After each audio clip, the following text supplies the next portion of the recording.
अस्सलाम वालेकुम students. Turbo सी या स्टार्टिंग विद सी हमने स्टार्ट किया था, जिसमें सी लैंग्वेज हम सीख रहे थे। अब मैं आप लोगों को ये पूरा चैप्टर कवर नहीं करवाऊंगी, इसमें से सिर्फ प्रैक्टिकल क्वेश्चन जो कि आपको यहाँ पे साथ दिखाना ज़रूरी है कि किस तरह से हम प्रैक्टिकल अटेम्प्ट करते हैं। सिर्फ वो क्वेश्चन और इसके इंटरफेस का इंट्रोडक्शन दूंगी, ताकि आप लोगों को जब आप पढ़ रहे हों तो आपको पता हो कि ये इम्प्लीमेंट किस तरह से होना है। बाकी इंशाल्लाह जो बैक थ्योरी होगी वो आप लोग जब कॉलेज जाएंगे तो कॉलेज में पढ़ लेंगे। तो आज मैं आप लोगों को सिर्फ सी के जो मेन आपकी बुक में क्वेश्चन हैं, जो इंट्रोडक्शन है उसका और जो पिक्चर्स के साथ हैं, ताकि वो आपको विजिबली नज़र भी आ जाए साथ ही। तो सबसे पहले आपकी बुक पे क्वेश्चन है, write note on Turbo C plus plus. ये पेज 172 है मेरे पास बुक में, और इस पे क्वेश्चन है कि टर्बो सी प्लस प्लस के इंटरफेस के बारे में। Turbo C plus plus basically क्या है? Turbo C plus plus is a software to write programs in C or C plus plus language. अब सी और सी प्लस प्लस दो डिफरेंट लैंग्वेजेस हैं, और इनमें सी बिगनर पहले बनी थी और उसके बाद उसमें कुछ चेंजेस करके उसको एडवांस थोड़ा सा करके सी प्लस प्लस लैंग्वेज बनी थी। जो टर्बो सी एक आपके पास सॉफ्टवेयर होता है, उसमें सिर्फ सी के प्रोग्राम एग्जीक्यूट हो सकते हैं, और जो आप पढ़ेंगे टर्बो सी प्लस प्लस, वो अपने से पुराने वर्जन यानी सी के प्रोग्राम्स को भी एग्जीक्यूट करता है और सी प्लस प्लस जो नया वर्जन है उसको भी एग्जीक्यूट करता है। और ये रूल होता है कि जब आप कोई नया सॉफ्टवेयर बनाते हैं तो वो सॉफ्टवेयर अपने से पिछले वाले सारे वर्जन्स की फाइल्स, प्रोग्राम्स, चाहे वो किसी भी MS वर्ड का हो, एक्सेल का, एक्सेस का हो, वो उन प्रीवियस वर्जन्स को एग्जीक्यूट कर सकता है। तो टर्बो सी प्लस प्लस में हम सी लैंग्वेज के प्रोग्राम्स ही सीखेंगे। तो टर्बो सी प्लस प्लस ऐसा सॉफ्टवेयर है, और इसको इम्प्लीमेंटेशन या इसको बनाया किसने है? ये बोरलैंड इंटरनेशनल है, इन्होंने इसको इम्प्लीमेंट किया था। इसको बनाया था एक ऐसा लैंग्वेज सॉफ्टवेयर जो कि आप जिसपे सी प्लस प्लस को इम्प्लीमेंट कर लेते हैं। ये इनकी इम्प्लीमेंटेशन है बोरलैंड इंटरनेशनल की, और ये हमें एक complete integrated development environment IDE इसको बोलते हैं। जो हमारे पास इसका इंटरफेस होता है, जो विंडो नज़र आ रही होती है आपको, उसको आप बोलते हैं इंटीग्रेटेड डेवलपमेंट एनवायरनमेंट। मीन कि आपको कुछ चीज़ें सामने क्लियरली नज़र आ रही होती हैं कि आपने उनको कैसे इम्प्लीमेंट करना है। एक एनवायरनमेंट, एक विंडो, एक स्क्रीन आपको नज़र आ रही होती है, और इसमें इसको आप TC एडिटर कहते हैं। ओके, TC एडिटर क्यों? TC स्टैंड्स फॉर टर्बो सी, और एडिटर इसलिए कि आप इसमें लिख सकते हैं प्रोग्राम, उनको एडिट कर सकते हैं, उनको चेंज कर सकते हैं, और इसको स्टार्ट करना इजी है। यहाँ पे आपकी बुक में डॉस का मेथड लिखा हुआ है, जो आपको पता होना चाहिए कि आप डॉस में आपके पास क्या होता है, ब्लैक स्क्रीन होती है, उस पर आप कमांड लिखते हैं। तो यहाँ पे वो मेथड लिखा हुआ है। मैं आप लोगों को इसको स्टार्ट करने का दूसरा जो आपके पास विंडोज़ में मेथड है वो शो करती हूँ कि आपके पास यहाँ पे अगर मैं आपको दिखाऊं तो ये टर्बो सी प्लस प्लस का आइकन आपके डेस्कटॉप पे आ जाता है। ये आइकन MS की तरह का इस तरह बना हुआ है। ये आइकन आपके पास, मैं इसको एनलार्ज करूं, क्लियरली नज़र आ जाए आपको, ये icon Turbo C plus plus का होता है। अगर यहाँ पे आइकन नहीं है, आप इस पर भी क्लिक करके इसे ओपन कर सकते हैं। अगर यहाँ पे आइकन नहीं हो तो आपके पास पुराने वर्जन्स में यहाँ पे माई कंप्यूटर होता है, माई कंप्यूटर के ऑप्शन पे क्लिक करें। अगर माई कंप्यूटर नहीं है तो मैं यहाँ से फाइल्स ओपन करती हूँ तो सी ड्राइव आ जाती है। सी ड्राइव में जाके जब आप उस पर क्लिक करते हैं तो ये आपके पास फोल्डर बना हुआ है टर्बो C3 का, जो मैंने सॉफ्टवेयर इंस्टॉल किया हुआ है। तो इसको आप टर्बो सी, या समटाइम ये सिर्फ TC के नाम से होता है, आप इस पर क्लिक करते हैं तो ये आपके पास इसकी फाइल्स सारी आ गई है जिनमें हम काम कर रहे होते हैं। तो इसमें कुछ, क्योंकि हमने कहा ये एक लैंग्वेज है जिसके अंदर हमने कोड लिखना है, तो उस लैंग्वेज की सारी डिटेल्स इन डिफरेंट फाइल्स और फोल्डर्स में पहले से मौजूद होती है, जो हम इसके वर्ड यूज़ करते हैं, जो हम इसमें ऑपरेशन परफॉर्म करते हैं, और जो ट्रांसलेटर है उस लैंग्वेज का जो बताएगा कि हमने हाई लेवल लैंग्वेज को मशीन में कैसे कन्वर्ट करना है, वो सारा इन फाइल्स में मौजूद होता है। इसमें जो बिन का फोल्डर होता है BIN, इस पर आप क्लिक करें तो जितने प्रोग्राम आपने लिखे होते हैं वो सारे और उनकी जो आउटपुट फाइल्स हैं वो यहाँ पे आपको नज़र आ रही होती हैं।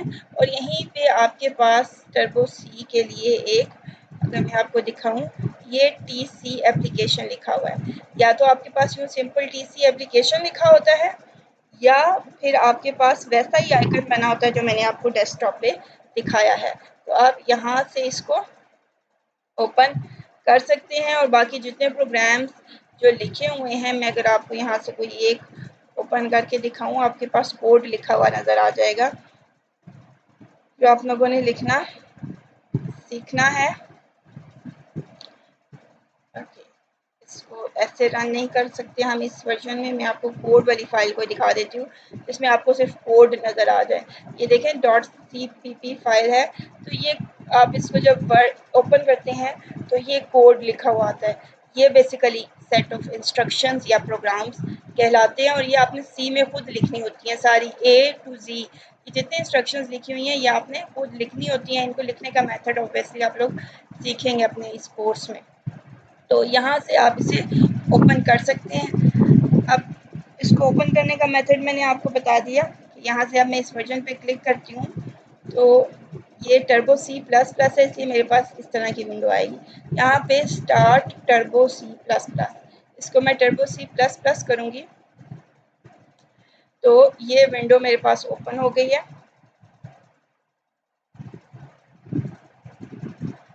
अच्छा, मैं अपने इसको क्वाइट करती हूँ ताकि रिकॉर्डिंग एरिया को मैं इनलार्ज कर सकूँ, आपको सारा नज़र आए। अब आप देखिए मैं यहाँ पे टर्बो C++ स्टार्ट करूँगी तो अब ये पूरी विंडो आपको होपफुली नज़र आ रही होगी। इस तरह का आपके पास एक इंटरफेस ओपन हो जाता है जिसमें सिर्फ मेन्यू होता है, आपके पास मेन्यू बार होती है और नीचे ये डॉटेड एरिया है जिस पे आप प्रोग्राम, यहाँ पे नहीं लिखते, सिर्फ एक विंडो ओपन हुई है। जब आपने कोई प्रोग्राम क्रिएट करना है, लिखना है या चेंज करना है तो आप फाइल पे क्लिक करते हैं। यहाँ पे आपके पास ऑप्शन आ रही है न्यू, ओपन। ओपन करेंगे तो एग्जिस्टिंग फाइल ओपन होगी, न्यू करेंगे तो नई फाइल। मैं इस पर क्लिक करती हूँ तो ये देखिए मेरे पास ये एरिया शो हो गया है। ये जो ब्लू एरिया आपको नज़र आ रहा है, यहाँ पे आप अपना प्रोग्राम इंस्ट्रक्शंस लिखते हैं, जैसे यहाँ पे कुछ लिखी हुई हैं। तो यहाँ से आप इसे क्लोज कर सकते हैं। ये जो स्क्वायर बना हुआ है ग्रीन कलर का, यहाँ पे नीचे आपके पास जब कोई एरर्स हों तो वो शो होती हैं, गलतियाँ आपके प्रोग्राम में। मैंने आपको कहा था कि सिंटैक्स एरर या डिफरेंट आती हैं तो वो शो करता है।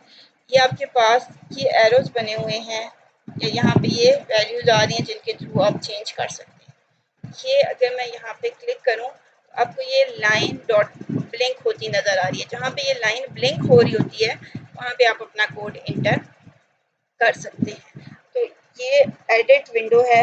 आपका जो नेक्स्ट क्वेश्चन था, how will you create, edit, compile, link and execute a program, तो वो सारा इसी विंडो में होता है। मैंने आपको बता दिया कि आप यहाँ से फाइल पे जाके न्यू करेंगे तो एक नई फाइल ओपन हो जाएगी, ओपन करेंगे तो एग्जिस्टिंग फाइल, ये देखें जो प्रोग्राम्स इसमें मौजूद हैं उनकी लिस्ट दे रहा है। मैं इस पर क्लिक करके ओपन करूँगी तो उसने उस फाइल को जो पहले से बनी हुई थी उस प्रोग्राम को ओपन कर दिया है। तो इसे यहाँ से क्लोज कर सकते हैं। अब यहाँ पे आप कोई भी प्रोग्राम अपना लिख सकते हैं। मैं इसका इंट्रोडक्शन आपको दूंगी कि ये क्या चीज़ें हैं और इनमें कौन सी कंपल्सरी होती हैं, कौन सी हम अपने क्वेश्चन के अकॉर्डिंग चेंज करते रहते हैं। तो ये एडिट विंडो होती है जिसका डबल बॉर्डर आपको वाइट नज़र आ रहा है और यहाँ से आप एरो आपको नज़र आ रहे हैं, ये वर्टिकल और ये हॉरिजॉन्टल, जहाँ से आप अपने स्क्रीन को मूव कर सकते हैं। इसके बाद सेव करने की, अब देखिए इसके ऊपर NOMAEOO लिखा हुआ आ रहा है। इसका नाम बाय डिफ़ॉल्ट कुछ रख देता है। तो आपने इसको सेव करना हो तो आप फाइल पे क्लिक करते हैं, सेव या सेव एज पे क्लिक करते हैं, सेव फाइल एज, आप फाइल का नाम बताते हैं। मैं इसको कह देती हूँ फर्स्ट प्रोग्राम, आप इसका नाम रखेंगे और ओके कर देंगे। ओके, ठीक है। इलीगल नेम इसमें हम स्पेस दी हुई है, हम स्पेस को ख़त्म कर देते हैं।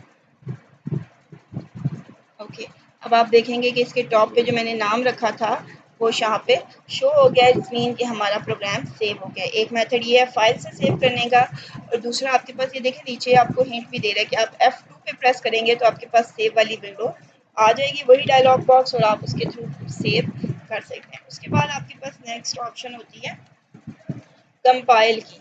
जब आपने एक प्रोग्राम विंडो ओपन की, ये इंस्ट्रक्शंस सारी लिख लें, उसके बाद आपने इनको कंपाइल करना होता है। कंपाइल का मतलब ये है कि आप अपने सिंपल वर्ड में मैं अगर कहूँ तो आपने पढ़ा था कि हाई लेवल लैंग्वेज को हम मशीन लैंग्वेज में कन्वर्ट करते हैं। तो आप में इस हाई लेवल लैंग्वेज जो आपने ये इंग्लिश स्टेटमेंट्स लिखी हुई हैं, इनको 0 और 1 की फॉर्म में कन्वर्ट करना है। तो उसके लिए आप इस प्रोग्राम को कंपाइल करते हैं। उसका मेथड ये है कि आप यहाँ से कंपाइल पे क्लिक करते हैं, ये आपके पास ऑप्शन आ गया कंपाइल। आप इस पर क्लिक करते हैं तो ये देखें ये विंडो ऑप्शन होगी आपके पास अपीयर हुई है, जिसमें वो बता रहा है कि सक्सेस होगी आपको। मीन कोई एरर, ये देखिए साथ बता भी रहा है कि टोटल इतनी लाइंस थी, उसने इतनी फाइल्स को, कोई वार्निंग नहीं आई, कोई आपके पास एरर नहीं आई। आप कोई भी की प्रेस करें तो आपका प्रोग्राम की कंपाइलेशन कंप्लीट हो जाएगी। इसका मतलब है कि हमारा ये प्रोग्राम अब एक और फाइल जो इसकी ऑब्जेक्ट फाइल होती है, या ये कह लें जो आपके पास इसकी मशीन कोड वाली फाइल है, वो जनरेट हो गई है। अब यहाँ पे मैं आपको ये उठा के दूसरा मेथड क्या है कंपाइल करने का, ये देखें शॉर्ट की आपको बता रहा है कि आल्ट की के साथ F9 को प्रेस करें।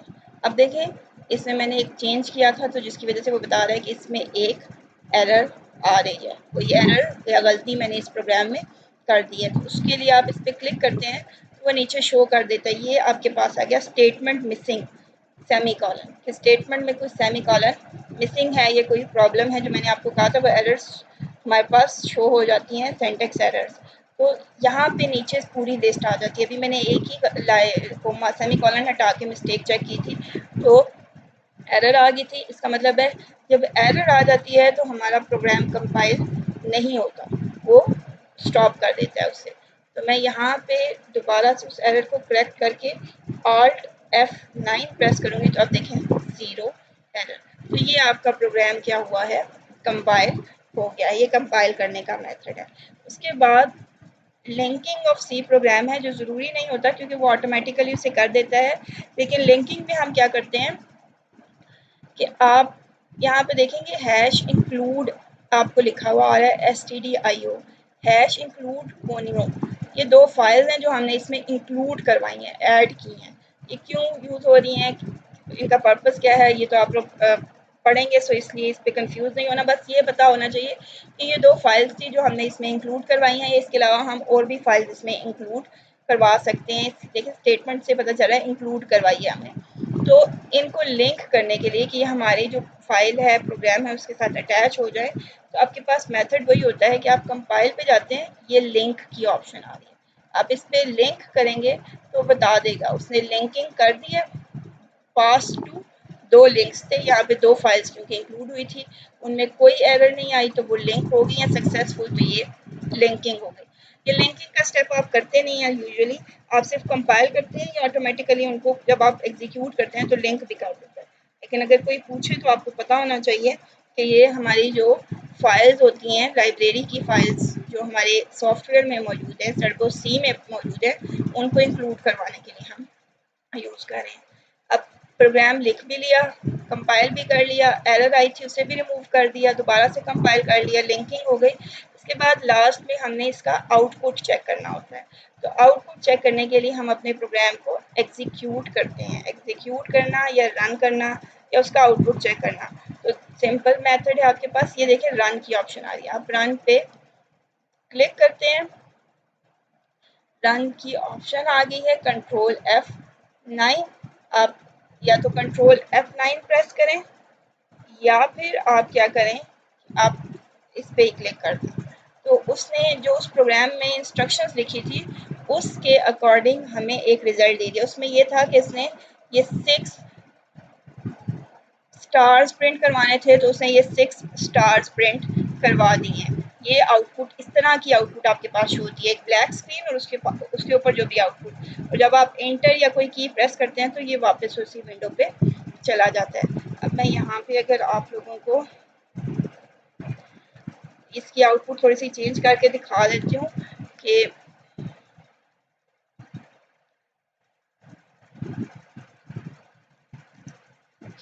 तो अब देखिए मैंने इसमें चेंजिंग्स की हैं, ये एडिटिंग होगी, पहले लिखा था अब मैंने एडिट किया है, उसमें लाइंस को चेंज किया है। यहाँ से आप कंपाइल करेंगे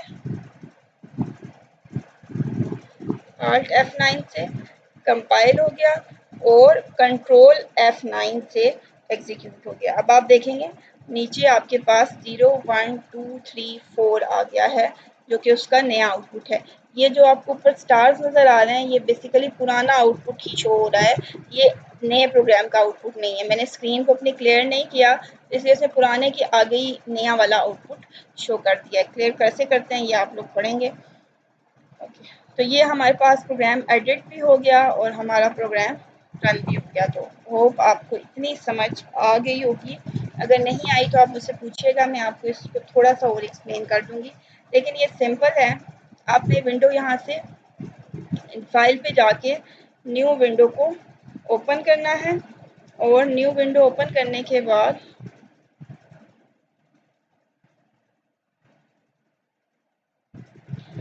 आपने इसको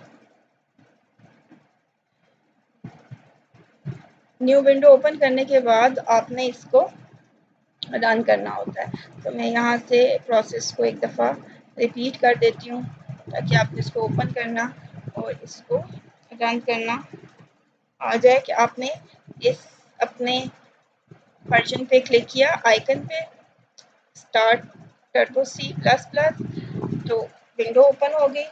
यहाँ पे पहले से कोई विंडो है या नहीं है, ये ब्लैंक स्क्रीन है, तो फाइल पे जाके न्यू पे ओपन करेंगे। ये देखें वो प्रोग्राम लिखा हुआ आ गया, नहीं लिखा हुआ आपके पास ये जो लास्ट प्रोग्राम होता है वही शो करता है। और यहाँ पे मैंने आई कर दिया था, जो चेंज किया था वो नहीं आया क्योंकि मैंने उस चेंज को सेव नहीं किया था। जो सेव प्रोग्राम होगा वही शो होगा आपके पास। ठीक, यहाँ से फाइल पे जाके सेव नहीं करना हमने, यहाँ से जाके ओपन कर सकते हैं आप एग्जिस्टिंग प्रोग्राम। तो देखें जो मैंने पहले प्रोग्राम बनाया था फर्स्ट प्रो, वो यहाँ पे आ रहा है, इससे आप ओपन कर दें, वही प्रोग्राम है, देखें वैसे ही शो हो गया। मैं कोई और प्रोग्राम शो कर देती हूँ, यहाँ पे फाइल पे जाके ओपन करेंगे तो पहले वाले प्रोग्राम ओपन हो जाएंगे। ये एक प्रोग्राम शो हो गया। अब इसमें भी हमने ये सारी फाइल्स इंक्लूड करवा दी हैं, नीचे हमने अपना कोड लिखा है। ये सारा काम आपने खुद लिखना होता है, इसमें सिर्फ आपको पता होना चाहिए कि लिखना कहाँ पे है, ये इस ब्लू वाली विंडो पे। उसके बाद यहाँ से आके आपने इसे कंपाइल करना है। जब यहाँ पे 0 एरर्स होंगी जिसका मतलब है आपका प्रोग्राम ठीक है, और फिर आप यहाँ से इसको रन करेंगे तो आपके पास फाइनल रिजल्ट आउटपुट आ जाएगा। यहाँ पे जैसे ये मुझे कुछ इंटर टेक्स्ट करने को कह रहा है, तो मैंने उसे इंटर किया और उसने मुझे वो शो कर दिया। तो आपके पास ये सी का प्रोग्राम प्रैक्टिकल करने का मेथड है। ओके, इसके बाद आपके पास इसमें एक और आपके पेज नंबर 176 पे ऑप्शन है कि क्वेश्चन है कि मैंने आपको कहा कि ये सारे प्रोग्राम्स कहाँ पे स्टोर होते हैं, जाके बिन में। अगर आप उस लोकेशन को चेंज करना चाहते हैं या फाइल बताना चाहते हैं कि वो कहाँ पे सेव हो, तो आप वो सेट कर सकते हैं। उसको सेट करने का मेथड क्या है कि आपके पास यहाँ पे ऑप्शंस आ रही हैं, ऑप्शंस में आपके पास यहाँ पे डायरेक्टरीज आ रही हैं। आपकी बुक का क्वेश्चन है इसलिए मैं यहाँ पे आपको प्रैक्टिकली करके बता रही हूँ 176 पेज पे ये सेटिंग आप कैसे करते हैं। यहाँ पे आपके पास ऑप्शंस में डायरेक्टरीज पे जाते हैं तो ये विंडो ओपन हो जाती है। तो आपको बताता है इंक्लूड डायरेक्टरीज कहाँ पे है, लाइब्रेरीज कहाँ पे हैं, सोर्स प्रोग्राम आपने कहाँ पे स्टोर करना है, और सोर्स डायरेक्टरीज आपने कहाँ पे स्टोर करनी है। तो अगर आपको ये एड्रेस चेंज करना चाहें तो आप यहाँ से कर देते हैं, लेकिन आपने नॉर्मली ये प्रैक्टिकल नहीं होता कि आप ये चेंज करके बताएं। सिर्फ आपको पता होना चाहिए कि इसको चेंज करने के लिए आप कहाँ पे जाते हैं, ऑप्शंस, डायरेक्टरीज, और उसमें आपके पास एक विंडो ओपन हो जाती है। वहाँ पे आप एड्रेस चेंज कर देंगे तो जो सारी फाइल्स उनकी लोकेशन वही सेट हो जाएगी। ओके, इसके बाद आपके पास इसमें लास्ट थिंग जो मैंने आपको प्रैक्टिकली बतानी है, आपका एक प्रोग्राम आप जब लिखते हैं